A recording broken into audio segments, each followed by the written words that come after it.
Hi, I'm currently sick right now, so bear with me as I try to get through this.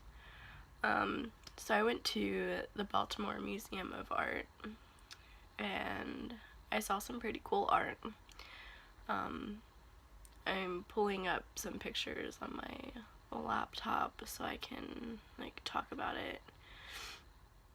So I really liked this one lady's dress. It was just really pretty. I really like all of the different folds in the dress, and I don't know, that's the one thing that drew me to the picture. I think it's really interesting. So he used a lot of bronze, and obviously it's a statue, but on a lot of statues you see how her bodice is made out of bronze, but her skirt is actual fabric. So it gives you a different texture. And with this one, just the position and pose that she's in, it looks really graceful, but it's also really strong. You can, I think that this woman has a lot of strength. The first thing I said when I saw this picture was, when life gives you lemons, paint the lemons. Okay, so this gets to our very interesting portion of the museum. I have never seen something like this, ever, when I have gone to a museum. This woman is being taken apart and put back together. You can see that her hand and feet are different colors. This hand and foot look like they have been torn away a little bit, and you can see the ligaments. Here's another one. Again, just getting torn apart and put back together. You can see all of her organs. And I did think this was really cool though. This is the table, I guess, that they used in creating this. But I thought that was really cool. Acetic acid keeps me in my prime. My ass was preserved in the knickers of time. In the knickers of time, the med students linger.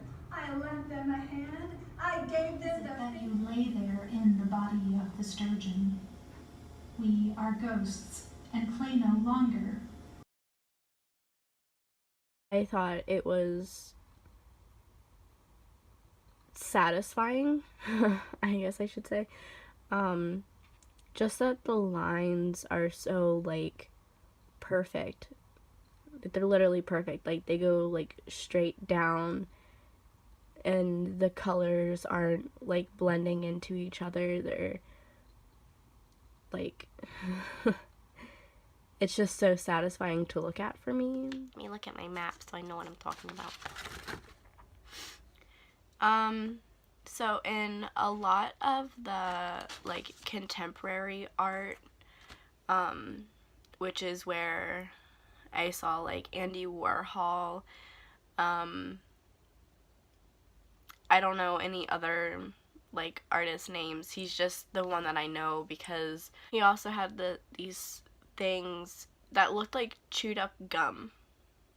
If you took a piece of bubble gum and just chewed it up, and then you shaped it and you just plopped it down. That's what he had. Except they were huge. One was the size of a 5-person couch. That's how long it was. And you were allowed to sit on it, so that was really cool. And that's the only thing I remember about that. Besides the skulls, I remember Andy Warhol's skulls because I like skulls. Oh yeah, so this was on the first floor, and so after we saw the Asian and African art, which me personally, I didn't really like the Asian and African art, mostly because it was a lot of like masks. Me personally, I am like terrified of masks. Like one of like my biggest fears. So seeing all these masks, I was not like, I was scared to see them. Makes me sound really stupid, but I was scared to see these masks. But a lot of them ended up just looking really weird and funny to me. So in the end, I wasn't scared to look at them, but they just looked really funny, and like that's all I thought. I just thought it was funny. There was one exhibit that was really weird. I think it's called Water Hazards. I don't know, but this is like the pamphlet that we picked up within the exhibit. This is what like the whole exhibit looked like. It was just covered like head to toe in this weird thing. I mean, I understand it's supposed to represent like the waters and everything, but like looking at it, like I didn't understand. There was this boom box that was red, and it was playing this sound, like the whole time I was in there. It was playing this sound, like it never changed. I don't even know how to describe it.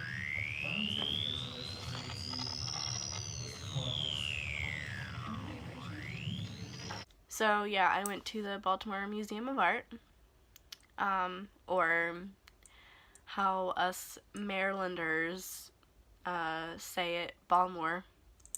I went to the Balmore Museum of Art.